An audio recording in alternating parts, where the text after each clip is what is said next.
Diz assim: foi-me dado um caniço semelhante a uma vara, e também me foi dito: dispõe-te e mede o santuário de Deus, o seu altar e os que naquele adoram.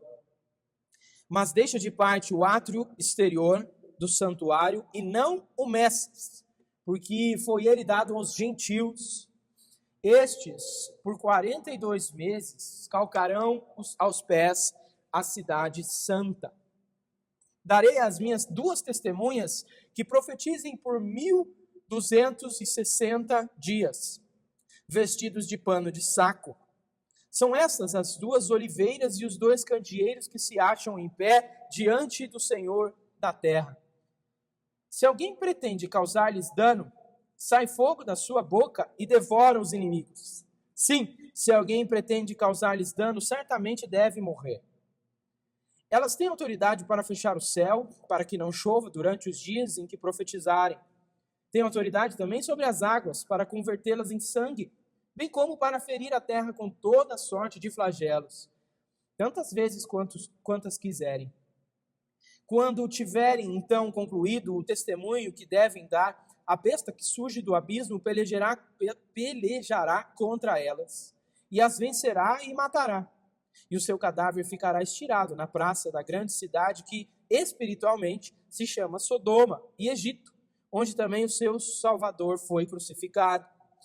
Então, muitos dentre os povos, tribos, línguas e nações contemplam os cadáveres das 2 testemunhas por 3 dias e meio, e não permite que esses cadáveres sejam sepultados.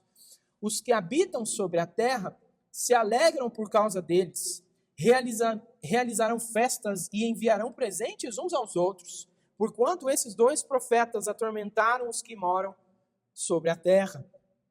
Mas depois dos 3 dias e meio, um espírito de vida vindo da parte de Deus neles penetrou, e eles se ergueram sobre os pés, e àqueles que os viram sobreveio grande medo. E as 2 testemunhas ouviram grande voz vinda do céu, dizendo-lhes: subi para aqui. E subiram ao céu numa nuvem, e os seus inimigos as contemplaram. Naquela hora houve grande terremoto, e ruiu a 10ª parte da cidade, e morreram nesse terremoto 7.000 pessoas, ao passo que as outras ficaram sobremodo aterrorizadas, e deram glória ao Deus do céu. Passou o 2º ai. Eis que, sem demora, vem o 3º ai. O 7º anjo tocou a trombeta, e houve no céu grandes vozes, dizendo: o reino do mundo se tornou de nosso Senhor e do seu Cristo, e ele reinará pelos séculos dos séculos. E os 24 anciãos que se encontram sentados no seu trono, diante de Deus, prostraram-se sobre o seu rosto e adoraram a Deus, dizendo: graças te damos, Senhor Deus, Todo-Poderoso, que és e que eras, porque assumiste o teu grande poder e passaste a reinar. Na verdade, as nações se enfureceram. Chegou, porém, a tua ira e o tempo determinado para serem julgados os mortos, para se dar o galardão aos teus servos, os profetas, aos santos e aos que temem o teu nome, tanto os pequenos como os grandes, e para destruíres os que destroem a terra. Abriu-se então o santuário de Deus, que se acha no céu, e foi vista a arca da aliança no seu santuário. E sobrevieram relâmpagos, vozes, trovões, terremotos e grande saraivada. Vamos orar, irmãos. Senhor, obrigado porque o Senhor nos faz ter a oportunidade de outra vez ouvirmos Tua palavra, o Teu ensino, e nós te pedimos que o Senhor nos dê, então, daquele ensino especial que vem do Teu Espírito, ou pelo Teu Espírito, através da Escritura. Por favor, Senhor, nós te pedimos que o Senhor nos ajude a entender esta mensagem, para vivermos esta mensagem, e vivermos à luz dela. O Senhor nos deu esta palavra, assim como deu aos nossos irmãos do passado, e deu a toda a Tua igreja. Por isso, o Senhor nos ajuda nesta hora. Nós te pedimos esse conhecimento salvador. Edifica-nos. Em nome de Jesus Cristo, nós te pedimos isso, Senhor. Amém. Irmãos, nós cantamos aí o hino de número 300, que chama Igreja Militante, e nós fizemos isso depois de considerar o amor eterno de Deus, com o qual Ele nos amou desde a fundação do mundo, mas que foi revelado de maneira especial através de Jesus Cristo, e é continuado através dele pelos séculos dos séculos, sem fim. Nós cantamos que esse Senhor, ele, para resgatar a sua igreja, ele deu um grande preço, que foi o seu sangue que verteu, como nós cantamos também. Mas há outras coisas que nós cantamos, já que o nome do hino é Igreja Militante, nós consideramos, por exemplo, o fato de nós já pertencemos ao Senhor, que está escrito aí, pois agora que sou tua, não quero mais perder, e com gratidão servindo, quero só por ti viver. Mas, há mais, porque diz ainda no verso 3, quero receber o teu jugo, o teu fardo, o teu encargo, aquilo que o Senhor tem reservado para mim, e em teus passos caminhar. O que nos faz lembrar de como é que caminhou, afinal de contas, Cristo Jesus. E ainda diz, para ficar mais claro, se por ti eu sofro tudo, vou contigo em paz reinar. Essa é a certeza do crente. Essas coisas que estão cantadas, elas não são cantadas porque a gente espera que seja assim, tomara que seja assim. Elas são assim.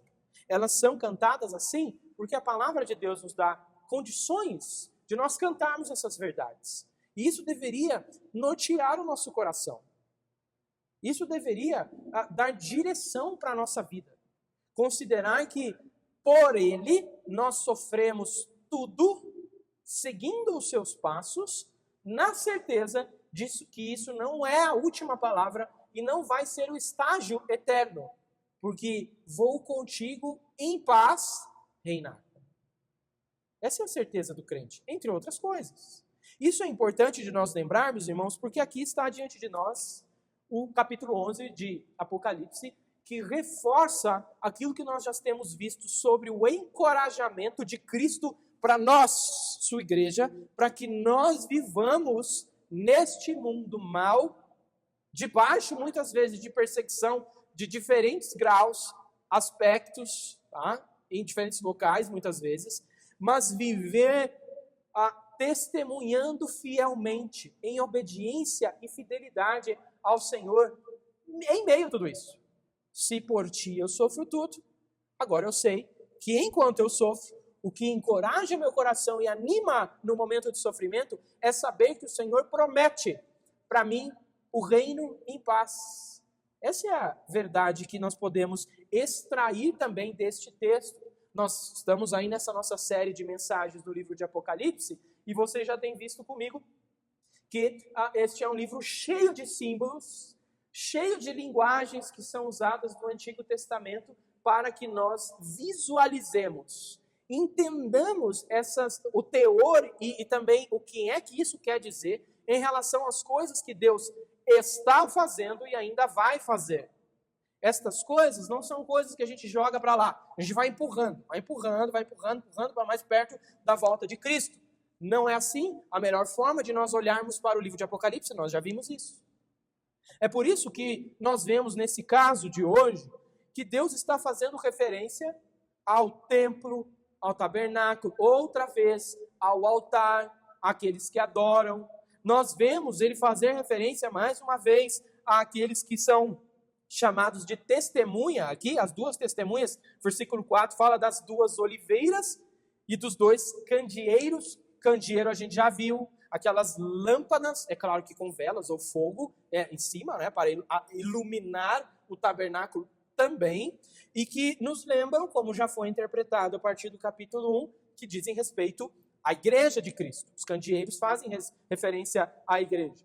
E você vê agora duas oliveiras, duas árvores, que são também figuras do Antigo Testamento, que são aqui utilizadas pertinentemente para aquilo que a igreja faz. Essa palavra é para nós. Então, por exemplo, se as crianças quiserem desenhar alguma coisa diferente do que vem desenhando até aqui, para representar esse texto do capítulo 11, é que o Senhor nos tem como árvores, como oliveiras, aquelas que dão o azeite de oliva, a azeitona.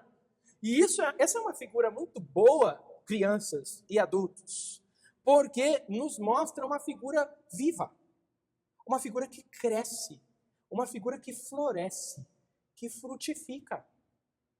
E isso é claro porque existe um agricultor, porque existe alguém que cuida disso. É uma figura muito importante, emblemática Não só porque naqueles dias ainda você poderia ver a qualquer redor lá, de qualquer lugar, você poderia ver uma oliveira, mas porque essa é uma figura muito comum que é usada para o povo de Deus. Você poderia usar uma outra figura, mas aqui essa figura pertinente das duas oliveiras, representando a igreja, dizem respeito àquilo que nós fazemos. E o que Cristo está fazendo aqui através do apóstolo João? Lembre-se, desde o começo do capítulo 10 até o final do capítulo 11, ou pelo menos até o versículo 14 do capítulo 11, nós temos o que nós chamamos ali de intervalo, tá? Você tem as trombetas, você vê lá no final do capítulo 9, a sexta trombeta foi tocada, mas são 7. E antes de tocar a 7ª, Cristo quer, através do seu servo, ensinar algumas verdades ao seu povo para que eles façam aquilo que ele quer que seja feito nesse período em que as trombetas estão tocando. Essa é a figura que nós vemos. Há uma parada para que Cristo trate do coração da sua igreja, para que a igreja seja tratada enquanto esses flagelos das trombetas caem sobre a terra. Ah, não, vão cair, né, pastor? Caem. Estão caindo. E ainda vão cair. Já caem há muito tempo. Isso aqui tem que dizer respeito primeiro aos nossos irmãos lá do passado. Senão eles iam falar, isso aqui não serve para nós. É lá no futuro. Ele só está ensinando a gente que vai acontecer lá no futuro, então vamos viver a nossa vida e continua fazendo o que a gente está fazendo. Não, servia para eles, serviu para os nossos irmãos antes de nós, serve para nós, servirá para os nossos irmãos. Esta mesma mensagem. É necessário que Cristo trate o nosso coração, porque nós estamos vendo fogo, até literalmente descrito, caindo do céu. E aí? E a igreja? Vai resistir? Vai persistir? Como é que acontece? Irmãos, olha, nós estamos no ano de 2025. Nosso calendário ocidental é formatado de acordo com o nascimento de Jesus Cristo. Desde o nascimento de Jesus Cristo até os dias de hoje, a igreja de Cristo, pense nos piores momentos e lugares, ela persiste e resiste. O que é que faz esse povo persistir e resistir, afinal? Por que que eles não baixam a guarda, não abandonam este caminho e vão viver uma vida mais tranquila, culturalmente falando? Por que que essa igreja persiste e continua do jeito que continua, mesmo debaixo de ferrenha perseguição? Como isso é possível? E aqui nós vemos Jesus Cristo mostrar que ele consola e encoraja a sua igreja, ele garante, que o testemunho da igreja será eficaz, vai ter resultado, vai ser útil na mão dele, e o seu povo vai ser preservado até que o reino seja consumado.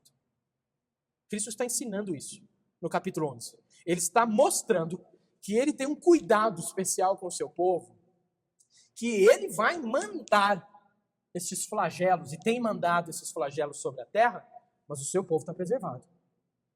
E não é só preservado, ficar lá no cantinho, ficar quietinho aí, que não vai acontecer nada com você. Eles estão testemunhando, eles estão em meio a tudo isso, mas em meio a tudo isso, fazendo o que o Senhor quer, testemunhando do Evangelho, são preservados. É como se dissesse assim, vá, testemunhe de mim, vai ter perseguição, mas fica tranquilo, o que é teu está guardado. É isso, resumindo. E nós vemos isso de duas maneiras. Do versículo 1 ao versículo 14, Cristo está capacitando e protegendo o testemunho fiel do seu povo. Primeiro, do versículo 1 ao 2, nós vemos que Cristo demonstra essa proteção sobre a sua igreja quando ele manda que o templo o tabernáculo seja medido. Aí você pensa assim, claro, João foi lá em Jerusalém, alguns poderiam pensar, e foi lá medir o templo. Pegou uma trena e ficou medindo o templo. Não é isso. É simbólico, é figurativo, e ao que tudo indica, o templo já tinha sido destruído nessa época. Não dava para ele lá medir o templo, não tinha mais tempo. Não é? Então é claro que continua sendo uma linguagem simbólica. João, ele recebe uma vara de medir. Hoje em dia a gente tem régua, naquela época você não tinha régua. Hoje em dia você tem medidores a laser, né? Para medir grandes terrenos especialmente. Ele recebe uma vara de medir. Isso nos lembra de Ezequiel, Ezequiel 40 também fala de uma figura muito parecida. E essa medição simboliza um cuidado, um conhecimento e uma proteção da parte de Deus sobre aquilo que ele mede. Então, ele está medindo, porque geralmente você mede, porque você vai comprar um móvel, você quer encaixar aqui, você quer ver se vai sobrar, se vai ficar mais largo, se vai ficar mais alto, se vai ficar mais baixo. Você tem um projeto. Onde você mede, você tem uma intencionalidade. Eu acho que ninguém fica com uma régua no bolso andando por aí medindo as coisas aleatoriamente. Afinal, ela sempre tem alguma intenção com isso. Nesse caso, nós vemos que Deus está levando João a medir o templo. O templo, de acordo com o Novo Testamento, é a igreja. Quando você vai, por exemplo, a 1 Coríntios capítulo 3, quando você vai para Efésios capítulo 2, essas duas passagens identificam a igreja do Senhor como o templo de Deus no Novo Testamento. Nós não temos mais um templo como havia no Antigo Testamento, mas isso não significa que a gente não tem templo de jeito nenhum. O templo é a igreja. Tá? É isso que está sendo identificado. Agora você começa a montar a figura. Se João está sendo comandado, a ele é dado uma medição, uma métrica, ou alguma coisa para ele medir, e ele vai medir o templo, segue-se que, usando as figuras e os textos do Novo Testamento, ele está fazendo isso em relação ao povo de Deus. Ele está demonstrando esse projeto, esse propósito, esse cuidado de Deus com o povo de Deus. E esses, então, são os mesmos selados sobre quem se falou já aqui, lá no capítulo 7, os 144 mil selados. Eles foram selados porque foram protegidos, é propriedade de alguém. Tá? O selo seria mais ou menos o nosso carimbo de hoje em dia.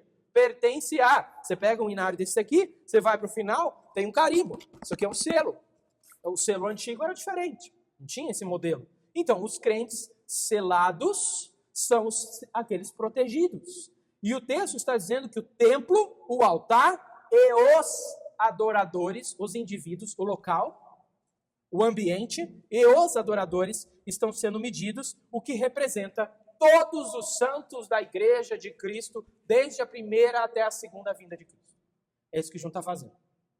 Com essa riqueza de figuras ou de linguagem. Só que tem no versículo 2 aí, que João ouve que uma parte do templo não devia ser medida. O versículo 2 diz, mas deixa de parte o átrio exterior do santuário e não o Messas, porque ele foi dado aos gentios. A razão para que não medissem esse ambiente do templo é porque ele foi destinado a alguém. A palavra gentios, se você fosse traduzir de um outro jeito, poderia ser etnia ou nação. É uma forma de traduzir, dependendo do contexto. Aqui está traduzido por gentios. Ótimo, é isso mesmo. Mas o que nós podemos entender, então, é que esse pátio exterior do templo, que não deveria ser medido por João na sua visão, porque correspondia aos gentios ou às nações, tem um sentido de que existe uma medição limitada da parte de Deus, só o templo, o altar, os adoradores e o pátio exterior não, porque aqueles não vão ser protegidos. Esses não vão ser protegidos por Deus. Eles têm um outro ambiente. E veja que diz mais. Estes, versículo 2 ainda, por 42 meses calcarão os pés à cidade santa. Porque não tem a proteção de Deus naquele ambiente do pátio dos gentios, eles vão calcar os pés, eles vão pisotear. Eles vão, então, uma figura de hostilidade, de perseguição. Então, na mesma figura, digamos, você tem um ambiente que é protegido por Deus, e isso corresponde aos santos, e um ambiente que não é protegido por Deus, e eles vão fazer o que eles quiserem fazer em relação à perseguição e à hostilidade. Isso é um nível de soberania que nós já temos falado aqui várias vezes, total, irmãos. Total.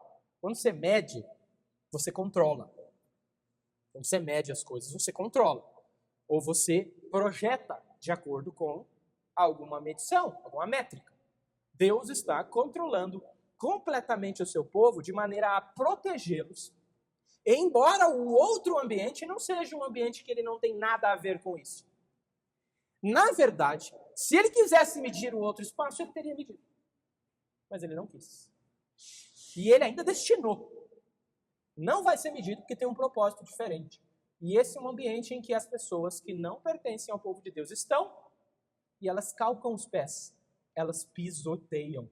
Essa seria mais ou menos a imagem. Então nós aprendemos nessa primeira parte aqui, só nesses 2 versículos, que Cristo ele conhece, irmãos, ele cuida, ele preserva espiritualmente a sua igreja, o seu povo. Durante todo o tempo, desde a primeira até a sua segunda vida. Onde, pastor? Em todos os lugares. Não é só aqui em São Paulo. Não é só na Igreja Bosque da Saúde. Não é. Todos os lugares. Para alguns, ele deixa que algumas coisas aconteçam de um modo diferente ou mais intensamente do que outras. É verdade, nós sabemos. Mas daí, dizer que ele não cuida, é porque daí a régua dele está meio ruim. Ou ele nem foi medir. E isso é inadmissível, de acordo com o que a imagem está nos mostrando. Mesmo que o aspecto externo da igreja, mesmo que o entorno, mesmo que os sofrimentos do seu povo nesta terra, muitas vezes mesmo que o seu povo seja pisoteado de alguma maneira, ainda assim, irmãos, está à medida de Cristo, cuidando de cada, se você preferir, milímetro do seu povo. É a régua, não é? Ele está cuidando de cada milímetro do seu povo. E Deus quer que nós saibamos disso. Para que nosso testemunho seja um testemunho do tipo assim, vou com ousadia, vou fazer aquilo que o Senhor quer, falar o que o Senhor ordena, na certeza de que aconteça o que acontecer comigo, o Senhor cuida de mim. A minha alma está nas suas mãos. Mesmo que a minha morte o sirva, eu estarei com ele para sempre. Você entendeu? Que Cristo quer que você adote essa mentalidade. Ele quer que você testemunhe dele, do seu evangelho, onde você estiver, por onde você for, de um jeito tal, com uma segurança tal, como Paulo disse lá em Romanos 8. Estou bem certo de que isso e isso e isso. Você pode ir com essa segurança. Não é assim que nós fazemos? Quando nós queremos ir para algum lugar que esteja meio arriscado no primeiro momento, se alguém vem e te garante, e você vai e passa por aquilo e passa mais seguro, porque você foi certificado disso, o Senhor está nos certificando destas coisas. Mas tem mais, do versículo 3 ao 6, nos é aí, a partir do versículo 3, nós vemos que 2 testemunhas entram em cena. Primeiro tem a medição do templo, né? Nós vimos ali do versículo 1 ao 2. Agora, do versículo 3 em diante, nós vemos que Cristo está chamando a sua igreja com autoridade divina para testemunhar. Então, antes era assim, vá testemunhar, vou proteger vocês. Agora vá testemunhar, porque eu vou capacitar vocês. Eu vou dar condições para que vocês tenham bons resultados. Eu vou dar condições para que vocês sejam efetivos. Eu vou dar condições para que vocês alcancem os objetivos que eu quero através de vocês. É isso. Nos 2 ambientes, nos 2 casos, ele está garantindo a segurança e garantindo a eficácia. É isso que Cristo está fazendo através de João aqui e através dessas figuras neste capítulo 11. Então, na sequência do que vinha recebendo, João recebe ou ouve: darei as minhas testemunhas que profetizem por 1260 dias, vestidas de pano de saco. Isso que diz o versículo 3. Lembre-se, 1260 dias é o mesmo do que 42 meses. É isso. 42 meses, 2 anos, 2 anos e meio? 2 anos e meio? Menos, né? 3 anos. 3 anos e meio. 3 anos e meio. 3 anos e meio, se você for contar por dias, 1260 dias. Se você for contar por meses, 42 meses. O que isso quer dizer? Já falamos aqui que Deus tem os dias contados para o sofrimento da sua igreja, nesse caso aqui. Ele tem os dias contados, até literalmente, com Deus, embora ele não nos revele, isso aqui não é literal, mas é para mostrar que nós estamos controlados, conduzidos, guardados por Deus de maneira contada. Não é que uma hora vai dar na cabeça de Deus, tá bom, agora chega. Tem um projeto, tem um plano, tem uma coisa em andamento. Quando nós vamos para Jeremias capítulo 4, nós vemos que o usar vestes de saco simboliza luto, mas também um trabalho do profeta em chamar o povo ao arrependimento. As vestes de pano de saco, elas são figuras, imagens que nos remetem ao arrependimento. Então, essas testemunhas estão vestidas assim, o que já nos mostra que o trabalho delas de testemunhar envolve, ou aqui exclusivamente, ou pelo menos principalmente, diz respeito a chamar esta terra ao arrependimento. Não foi isso que Cristo começou fazendo no seu ministério? Você vai para Marcos capítulo 1, está lá, que ele começa a percorrer as cidades em que ele está pregando a crença no Evangelho e o arrependimento dos pecados. Nós somos chamados para seguir os passos de Cristo e os ensinos de Cristo, não só na nossa vida, mas também na maneira como nós falamos. O que nós vemos aqui, em primeiro lugar, é que a igreja, essas duas testemunhas, representadas nessas duas testemunhas, por um tempo determinado por Deus, estão com a função de chamar esta terra ao arrependimento. É dizer, você precisa voltar para o Senhor. Você precisa ir a Deus em Cristo Jesus. Ele é o único caminho. E outras tantas verdades que correspondem a isso. Esse é o nosso trabalho de testemunho. Quando você vai testemunhar, algumas pessoas reduzem, não sei porquê, eu desconfio o porquê, mas algumas pessoas reduzem o testemunho cristão, a apenas fazer alguma coisa. Você não precisa falar nada. Você só faz. É isso que Jesus fez. Ele só fez. Não falou nada. Por que você é o alecrim dourado que de repente não precisa falar? Só fazer. Não é assim. Testemunho envolve você dizer, verbalizar. Isso é pecado. E há perdão em Deus através de Cristo. Mas você tem que dizer que é pecado. Senão fica assim, vai para Deus, vai melhorar ainda a sua vida. Você continua nesse caminho, você vai ainda só melhorar. Não é isso que o Evangelho ensina. O Evangelho envolve a conclamação ao arrependimento. Nós vamos para Cristo para nos arrepender. Nós vamos a Ele contritos. Nós vamos a Ele porque nele nós conseguimos o perdão e por isso também nós nos arrependemos. Então, esse é nosso trabalho também.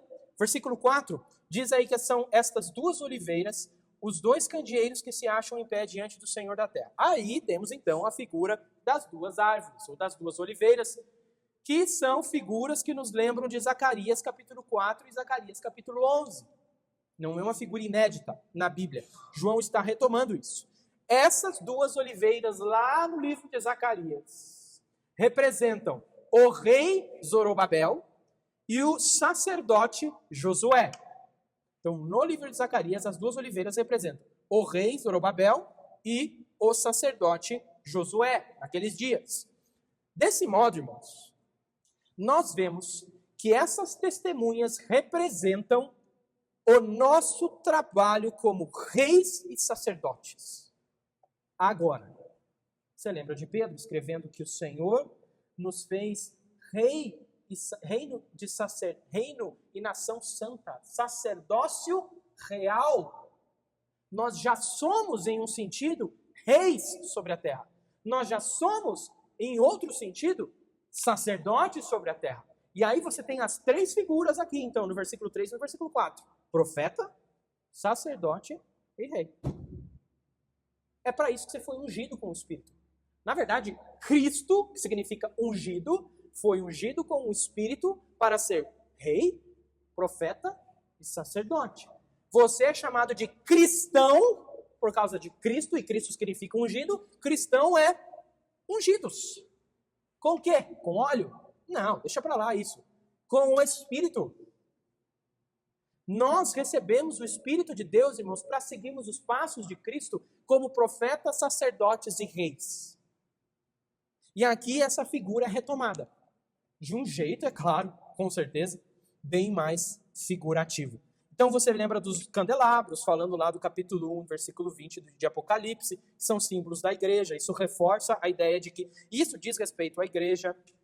E nós vemos no versículo 5 que se alguém pretende causar dano a essas testemunhas, da sua boca sai fogo e ele devora os inimigos. Isso aqui nos lembra de Elias. Elias era aquele profeta que tinha essa imagem aqui muito vívida. Isso intensifica o quê? a proteção divina, que nós já falamos no versículo 1 e 2. Vão ser protegidos, mas vão ser protegidos por Deus, e um dos meios pelos quais ele faz isso é através do seu povo. Deus dá eficácia, dá um tipo de atuação à sua igreja nesta época, irmãos, entre a primeira e a segunda vinda, de maneira que isso faz com que nós tenhamos a projeção nesse mundo, que nós tenhamos atuação nesse mundo. Muitas vezes Deus nos dá êxito à sua igreja. É só você estudar um pouco de história da igreja. Há momentos em que parece que a igreja vai sumir. Há momentos em que parece que a igreja é tudo na sociedade. Então, em diferentes momentos, Deus dá graça e eficácia ao seu povo para que no exercício de profetas, sacerdotes e reis, nós tenhamos êxito. É por isso que este ensino para nós não é só proteção, mas é para que na nossa atividade de testemunhar de Jesus Cristo, falar dele, vivê-lo, o Senhor nos ajude a termos sucesso em muitos casos. E é isso que ele faz. Não é só proteção, não é só defesa, é também ataque. Ataque pregando o evangelho, falando do arrependimento necessário. Nós, como sacerdotes, sendo esse que fala às outras nações sobre esse Deus que nós servimos e chamamos eles para conosco. Era esse o papel de Israel, como nação sacerdote no mundo. Eles falharam, é verdade. Nós não devemos. Nós somos reis neste mundo, como aqueles que, com as armas do Espírito, com a armadura de Deus, nós lutamos e vencemos Satanás, o mundo e o nosso pecado. Além de nós dominarmos este mundo, como reis, portanto, de uma maneira santa. Irmãos, está tudo ligado aqui. Não à toa, sendo o último livro da Bíblia, a gente tem uma amarração de muitos aspectos que vem assim desde Gênesis até aqui. Mas, irmãos, nós temos mais, porque nós vemos que, do versículo 9 ao 10, especialmente, este povo, que é o povo de Deus, eles tinham sofrido martírio, embora tivessem sucesso, houve um momento de martírio, e há um festejar dos povos da terra a respeito destes que eram povo de Deus e vieram a morrer, no caso representado pelas duas testemunhas. Está escrito, por exemplo, versículo 10, os que habitam sobre a terra se alegraram por causa deles, realizaram festas e enviaram presentes uns aos outros, porque esses dois profetas atormentaram os que moram sobre a terra. Não é que eles se arrependeram depois, puxa, a gente foi longe demais. Eles falaram, é isso e ainda vai ter festa. Esses caras estavam enchendo nossa paciência. Esses caras são intolerantes. É isso que merece. É isso. E o povo já diz isso, ok? Eu vejo, não sei se você vê, mas eu vejo muita hostilidade do tipo assim, é isso mesmo, tem que matar. Eles incomodam, ou se adequa ou morre. E o cristão fiel, ele só se adequa ao evangelho, mesmo que ele tenha que morrer. Então, de novo, o livro de Apocalipse contempla essa possibilidade, talvez até, digamos, certeza dessa perseguição por causa do nome de Cristo. Mas veja que o versículo 11 e 13 diz que depois de 3 dias, você deve se lembrar em mais ou menos 3 dias e meio, nesse caso, lembrar da ressurreição de Cristo, o Espírito de vida, vindo da parte de Deus, neles penetrou, eles se ergueram sobre os pés, você pensa, agora eles vão soltar fogo da boca e vão matar todo mundo. Não, eles são levados ao céu, subir para aqui, diz o texto, e eles subiram ao céu numa nuvem e os seus inimigos os contemplaram. Naquela hora, teve grande terremoto, teve temor da parte dessas pessoas, e ainda diz aí, deram glória ao Deus do céu. Se fala, converteram. Não, lembra de Nabucodonosor? Ele também deu glória, depois que ele ficou lá comendo pasto como um bicho, porque ele se engrandeceu diante de Deus, Deus o humilhou, aí ele volta e dá glória a Deus, mas ele não se converteu.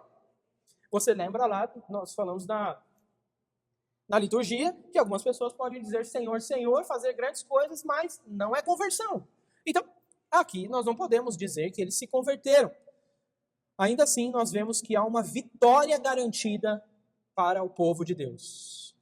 Agora que sou tua, não te quero mais perder, por ti eu sofro tudo, para, enfim, reinar em paz. Essa é a garantia. Mas tem mais, porque você vê do versículo 15 ao versículo 19, que Cristo está demonstrando que a consumação do seu reino envolve a recompensa para os seus santos. Você fala, puxa, essas duas testemunhas apertadas até a morte, sofrendo. E aí, fica só nisso? Como se não bastasse o fato de terem sido ressuscitadas, essa é a figura, subindo ao céu, também espelhando o que Cristo fez, né? Ressuscitou e subiu ao céu para reinar. Como se não bastasse isso, você vê a sétima trombeta sendo tocada. É isso que diz a partir do versículo 15. E essa sétima trombeta mostra, enfatiza pelo menos, a recompensa que vem aos santos, embora contemple o fato de que os perseguidores e os ímpios são punidos por Deus. No versículo 15 ao 17, Cristo proclama o início do seu reino eterno sobre o mundo, recebendo a adoração universal, porque diz aí, o sétimo anjo tocou a trombeta e houve no céu grandes vozes, no plural, dizendo, o reino do mundo se tornou de nosso Senhor e de seu Cristo, e ele reinará pelos séculos dos séculos. É assim que termina a história do crente. É assim que termina a história daqueles que são o povo de Deus. E mais, daqueles que são cristãos fiéis. Porque eles estão aqui contemplados. Porque o texto ainda continua. Fala dos 24 anciãos, nós já falamos que os 24 anciãos representam a igreja do Antigo e do Novo Testamento. Eles se encontravam sentados no trono, nesse mesmo momento eles se prostraram e adoraram o Senhor, e eles disseram o quê? A igreja cantou o quê? Graças te damos. É um louvor de gratidão. Olha esse louvor de gratidão. Senhor Deus Todo-Poderoso, que és e que eras, o fato de ele ser um Deus eterno. Porque assumiste o teu grande poder e passaste a reinar. Mas não tem um ponto aqui final. Porque diz aí, na verdade, versículo 18, as nações se enfureceram. Chegou, porém, a tua ira. Ações de graças porque a ira de Deus chegou. E o tempo determinado, 42 meses, 1260 dias, um tempo contado, um tempo determinado, chegou para, em primeiro lugar, serem julgados os mortos. Segundo, para se dar o galardão aos teus servos, os profetas, aos santos e aos que temem o teu nome, tanto os pequenos quanto os grandes, e para destruir os que destroem a terra. É isso que nós vemos aqui. Tudo isso aqui envolvido na recompensa aos crentes, representado pelas duas testemunhas que foram martirizados, ressuscitados, subiram ao céu, reinaram para reinar com Cristo. E aí, você vê no versículo 19, abriu-se então o santuário de Deus, que se acha no céu, e foi vista a arca da aliança no seu santuário, sobrevieram relâmpagos, vozes, trovões, terremoto e grande saraivada. Essa é uma manifestação da parte de Cristo, da sua glória, e da sua presença, e do seu trono. Você se lembra que a arca da aliança, no Santo dos Santos, era a representação do trono de Deus na terra. E é a arca da aliança, porque remete ao pacto que Deus fez com o seu povo. Então é um trono de aliança. Cristo é vislumbrado, a sua glória e, portanto, a sua aliança envolvida aqui, por que não? Envolvida com o seu povo. Irmãos, está tudo conectado aqui. A aparição da arca após um terremoto lembra a queda de Jericó. Para conquistar Canaã, eles tiveram que passar por Jericó, eles tiveram que derrubar a cidade. Eles carregavam arcas, trocaram trombetas, aí teve o terremoto, caiu a cidade. Isso é a imagem que você é lembrado aqui. Além disso, nos lembra da chamada do povo de Deus ao seu trono, naquele momento ainda no Monte Sinai, quando Deus estava dando a sua lei. E João finaliza dizendo então que sobrevieram relâmpagos, vozes, trovões, terremoto e grande saraivada, grande chuva de granizo. Estes fenômenos são indicadores recorrentes de uma manifestação visível de Deus e do ato de juízo de Deus. É assim que Deus quer ser entendido. Portanto, irmãos, a abertura do templo aqui no céu e a revelação da Arca da Aliança marcam a plena manifestação da glória, presença e juízo de Deus. E esses fenômenos que decorrem desse momento confirmam que este ato aqui da sétima trombeta é o juízo final.